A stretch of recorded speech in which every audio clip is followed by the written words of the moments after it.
ঈদের ছুটিতে পর্যটকদের ভ্রমণ স্বাচ্ছন্দ্য করার প্রস্তুতি নিচ্ছে নেত্রকোনার দুর্গাপুরের গারো পাহাড়ি অঞ্চল। স্থানীয়দের আশা, প্রাকৃতিক সৌন্দর্যে অনন্য এই এলাকায় এবারও হাজারো পর্যটকের ঢল নামবে।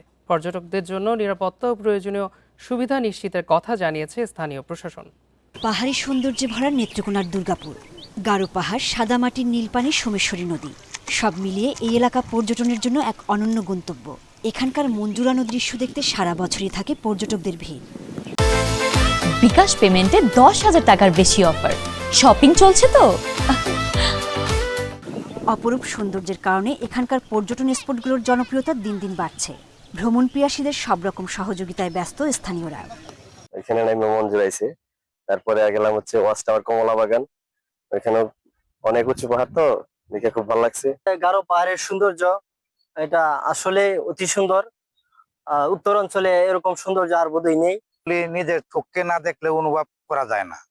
অনেক দৃশ্য আছে এগুলি দেখার মতো। প্রশাসন বলছে পর্যটকদের নিরাপত্তা নিশ্চিত করতে পর্যাপ্ত ব্যবস্থা নেওয়া হবে। পাশাপাশি সুপেয় পানি, যাতায়াত ও অন্যান্য প্রয়োজনীয় সুবিধাও নিশ্চিত করা হবে। স্থায়ীভাবে আমাদের কিছু প্ল্যান রয়েছে, যাতে এখানে পরিষ্কার পরিচ্ছন্নতার বিষয়টা আমরা নিশ্চিত করতে পারি। একই সাথে এখানে যে পানির বিষয় সহ তাদের ওয়াশরুম সহ অন্যান্য যে ফ্যাসিলিটি গুলো রয়েছে, যারা তাতে এই জায়গাটা তারা নির্বিঘ্নে আসতে পারে, স্বাচ্ছন্দ্যে সময়টা কাটাতে পারে, সেটার জন্য আমরা সুপরিকল্পনা গ্রহণ করছি।